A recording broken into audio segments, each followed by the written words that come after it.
আসসালামু আলাইকুম। Hello viewers, সবাই কেমন আছেন? আলহামদুলিল্লাহ আমি অনেক ভালো আছি। আশা করছি আপনারাও অনেক ভালো আছেন।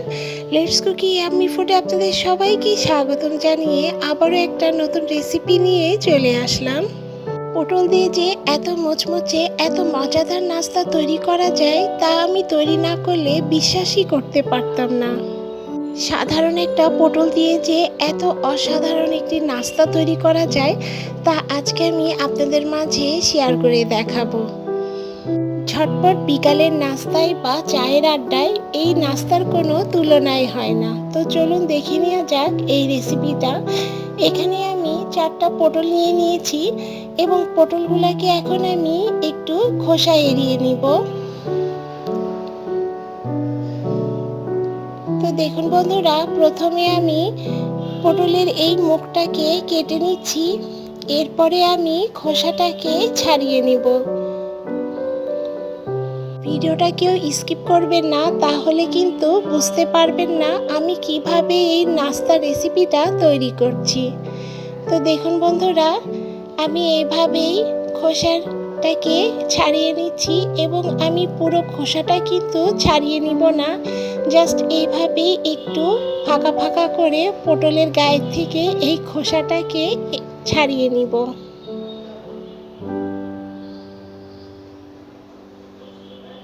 যারা পটল খেতে পছন্দ করেন না তারাও এই রেসিপিটা একবার খেলে কিন্তু বারবার তৈরি করার জন্য রিকোয়েস্ট করবেন।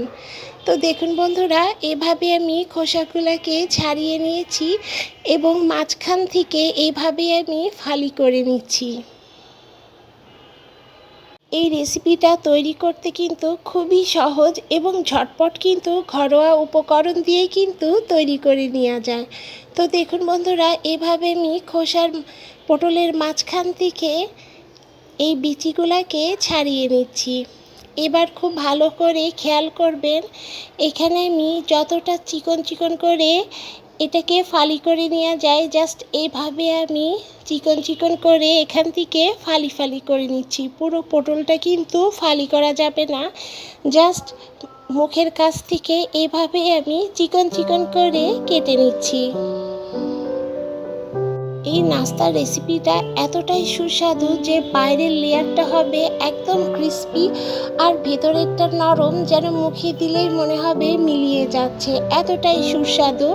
এবং এটা একবার না বানালে বুঝতেই পারবেন না যে এই রেসিপিটা চায়ের সাথে বলেন বা বিকালের নাস্তা যে কোনো সময় এটা খেতে খুব অসাধারণ লাগবে। এটা খিচুড়ির সাথে খেতেও কিন্তু খুবই দুর্দান্ত লাগবে। তো দেখুন বন্ধুরা, এভাবে আমি ফালি ফালি করে নিয়েছি। রেসিপিটা দেখতে দেখতে যারা এ পর্যন্ত এসেছেন একটি লাইক দিতে ভুলে গিয়েছেন, আশা করব একটি লাইক দিয়ে সাথেই থাকবেন।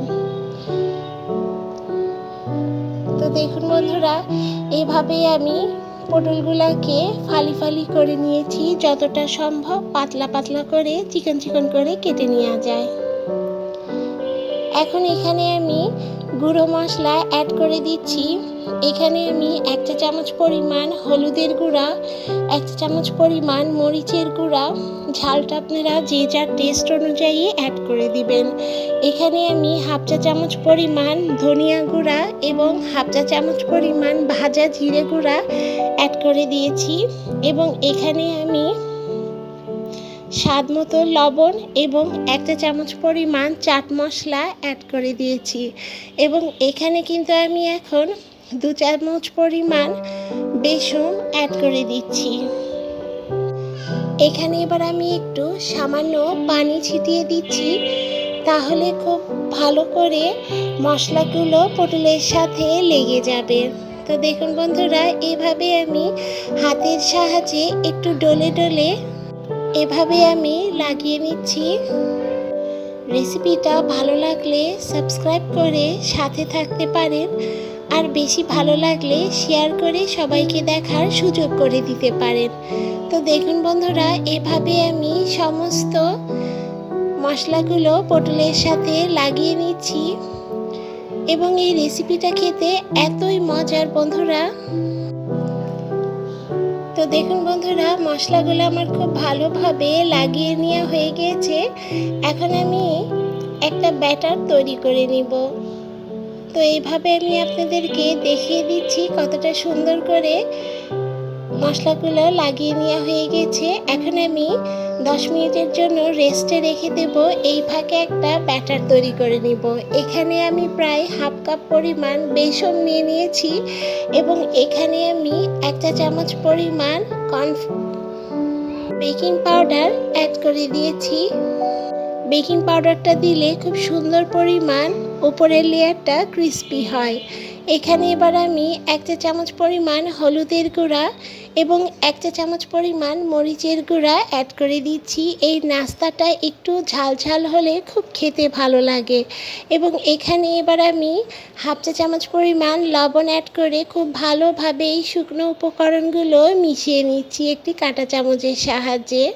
এখানে আপনারা হ্যান্ড উইক্সও ইউজ করতে পারেন, তো আমি এখানে কাঁটা চামচের সাহায্যেই কিন্তু আজকে এই ব্যাটারটাকে গুলিয়ে নিচ্ছি। এখানে আমি একটু পানি দিয়ে কিন্তু ব্যাটারটাকে এভাবে আমি গুলিয়ে নিয়েছি। ব্যাটারটা কিন্তু না বেশি পাতলা হবে না বেশি ঘন হবে। তো দেখুন বন্ধুরা, আমি একটু পানি দিয়ে ব্যাটারটাকে কিন্তু তৈরি করে আপনাদের দেখাচ্ছি যে কীরকম ব্যাটারটা আমি একটু পানি দিয়ে তৈরি করে নিচ্ছি।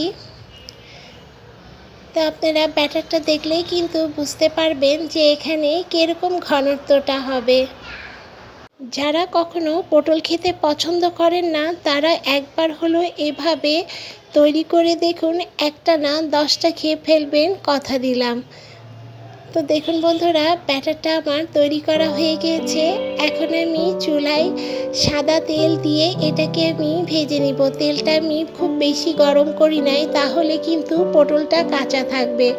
চুলার জালটাকে কিন্তু লো টু মিডিয়াম হিটে রেখে এখন আমি পটলগুলো এভাবেই দিয়ে দিচ্ছি।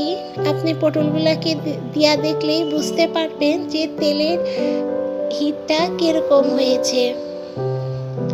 তো চুলার জালটা এরকম লো টু মিডিয়াম হিটে রেখে কিন্তু আমি এই পটলটাকে ভেজে নিচ্ছি এবং এই নাস্তাটাকে কিন্তু আমি একটু লাল লাল করে ভেজে নিব। এতটা মজার যে চুলা থেকে নামানোর সাথে সাথেই কিন্তু শেষ হয়ে যাবে এবং একটা খেলে কিন্তু একদমই মন ভরবে না।